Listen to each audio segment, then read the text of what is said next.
place pour les banques de demain. Et au fond, qu'est-ce qui va faire que dans 5-10 ans, vous serez encore nos clients? Les grandes entreprises, les grands investisseurs seront encore nos clients.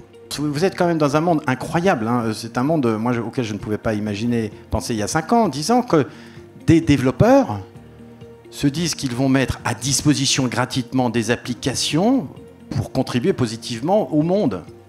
La beauté du mobile, c'est ce que disent tous les gens des technologies Internet, c'est que vous pouvez, à des centaines de millions, des dizaines de millions de gens, fondamentalement offrir un service, en apparence en tout cas personnalisé, et de facto probablement personnalisé par plein de nouvelles technologies, à très bas coût.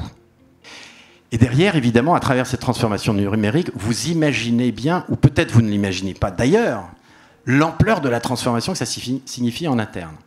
Parce que nous sommes, en tant que banque, nous sommes des entreprises de technologie. Qu'est-ce que sont nos usines de production? On n'a pas d'usine de production. Quand vous allez visiter une usine, machine de voiture ou de l'embouteillage ou l'emboutissage de pièces métalliques, vous avez des robots, vous avez des machines, etc. Nous, on n'a pas ça, ce sont nos systèmes d'information.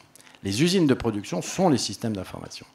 Et comme je le disais, il y a une révolution industrielle dans la manière de produire.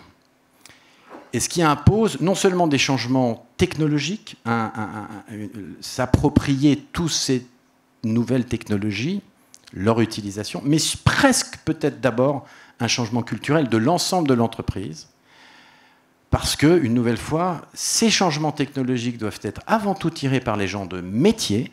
Ça, c'est une conviction profonde.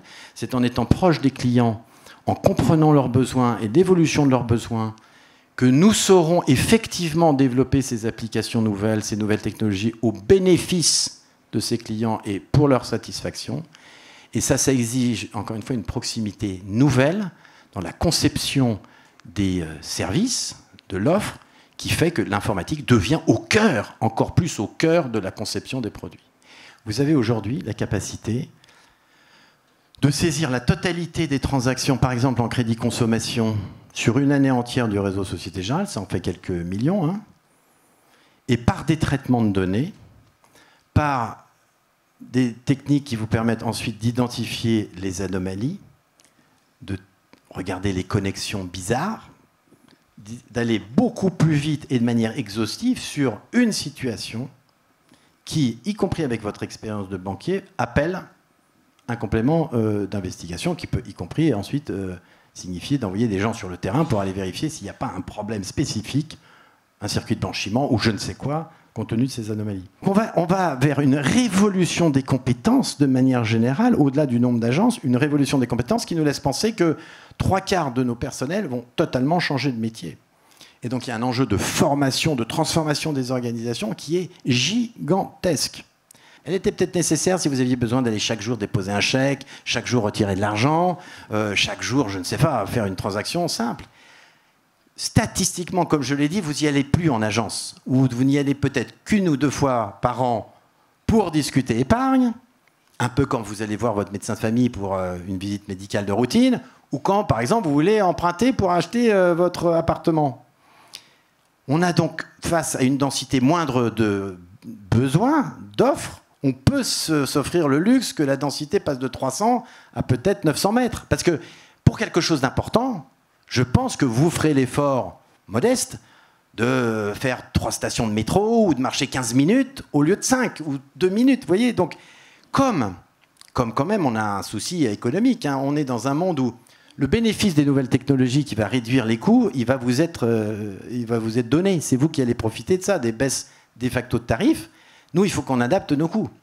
Et donc, c'est pour ça aussi qu'on a juste... Et puis, j'ai pas envie, moi, des gens qui se tournent les pouces en agence en attendant désespérément le chaland. C'est pas très facile de motiver des équipes de vente comme ça. Donc, il faut s'adapter. Et si vous voulez, ce qu'on essaie de faire, c'est de s'adapter suffisamment tôt pour gérer de manière socialement responsable cette extraordinaire et fondamentale transition.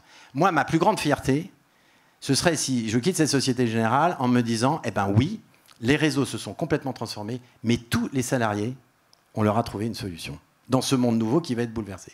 Alors ensuite, je ne suis pas capable de vous dire, je répète, si on n'aura plus que des robots, On n'est pas en train de mettre des robots, alors il y en aura peut-être un ou deux dans des agences pour faire beau, mais on n'est quand même pas en train d'avoir des robots dans les agences à la place des personnels.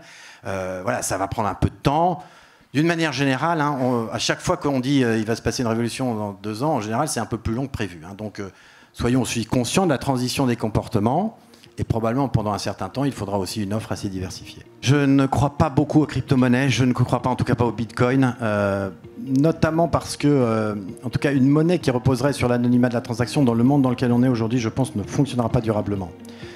Au sens où nous sommes dans un monde qui veut de la transparence. Nous sommes dans un monde où les régulateurs, les gouvernants veulent savoir d'où vient l'argent et où va l'argent. Et je me dis toujours que si un jour il y a un attentat avec 100 morts dans Paris, avec des kalachnikovs payés via le Bitcoin, je pense que le régulateur qui aura autorisé ça, et le gouvernement, a un problème.